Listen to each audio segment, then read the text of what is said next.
Tender டைரெக்டாக எடுத்தாலும் சரி, இல்லை வேறு பேரில் எடுத்தாலும் சரி, வெட்டி எடுக்க போகிறதுல பாதிக்கு மேலே அவரோட ஒர்க்கு ஜாஸ்தியாக இருக்குது. இப்போ அவங்களுக்காகவே நீங்கள் வந்து அரசியலமைப்பு சட்டம் இந்தியாவில் தொடர்ச்சியாக பல சட்டங்கள் மாற்றப்பட்டுச்சு.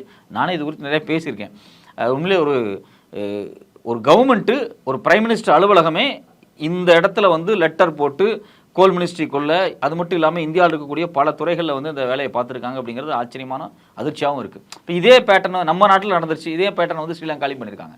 ஸ்ரீலங்காவோட எலக்ட்ரிசிட்டி போர்டில் வந்து இந்த க்ரீன் எனர்ஜி ப்ராஜெக்ட்ஸ்க்கு வந்து இவங்க டெண்டர் விட சொல்லி, அவங்களுக்கு இருக்கக்கூடிய அரசியலமைப்பு சட்டம் டெண்டர் விட்டு தான் எடுக்கணும். ஆனால் இவங்க டெண்டர் விடலை. டெண்டர் விடாமல் டைரெக்டாகவே அதானிக்கு கொடுக்கணும் அப்படின்னு சொல்லி ஒரு ப்ரெஷர் வந்ததை சிலோன் எலக்ட்ரிசிட்டி போர்டினுடைய தலைவர், சேர்பர்சன், அவர் பேர் பார்த்தீங்கன்னா ஃபெர்னாண்டோ வந்து வெளியே வந்து ஒரு ப்ரெஸ் மீட் கொடுத்துட்டார். அவர் கூட வந்து நலிந்தா அப்படிங்கக்கூடிய ஒரு அவருடைய வைஸ் சேர்மனும் இருந்தாங்க.